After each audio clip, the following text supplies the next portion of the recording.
আসসালামু আলাইকুম বন্ধুরা, আশা করছি আপনারা সকলেই ভালো আছেন। লিজা কুকিং অ্যান্ড ব্লগে আপনাদের সকলকে স্বাগত। তো বন্ধুরা, আজকে এই যে দেখতে পাচ্ছেন টাটকা পালং শাক, এই পালং শাক দিয়ে আজকে পাকোড়া তৈরি করব। তো গরম গরম মুচমুচে পাকোড়া সকলেই খেতে পছন্দ করি নিশ্চয়ই। প্রথমে আমি এই পালং শাকটা খুব সুন্দর করে কেটে নেব বন্ধুরা।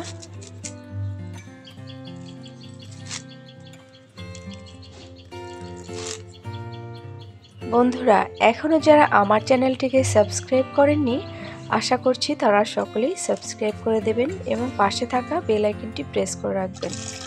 তো শাকগুলো আমি খুব পরিষ্কার করে ধুয়ে নিচ্ছি। তো আমরা অনেকেই অনেক ধরনের খাবার এক একজনই এক এক রকম করে খেতে পছন্দ করি। তো আমি পালং শাকগুলো এইভাবেই আমি পাকোড়া তৈরি করব বন্ধুরা।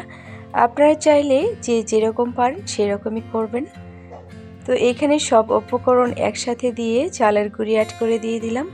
এবার আমি হাত দিয়ে ভালোভাবে চটকে তারপর মেখে নেব। মোটামুটি মাখা হয়ে গেছে। এবার আমি কড়াইতে তেল দিয়ে তারপরে পাকোড়াগুলো ভেজে নেব।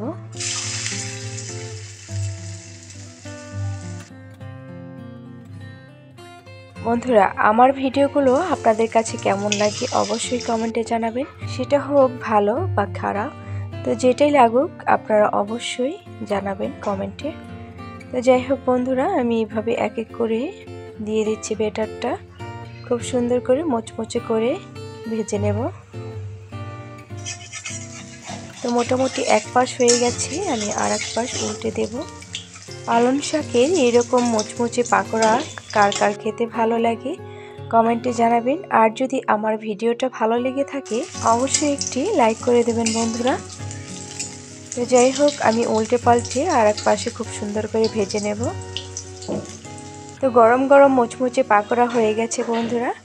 আজকের মতো ভিডিওটা আমি এই পর্যন্তই শেষ করছি। আপনারা সকলে ভালো থাকবেন, সুস্থ থাকবেন। আল্লাহ হাফিজ।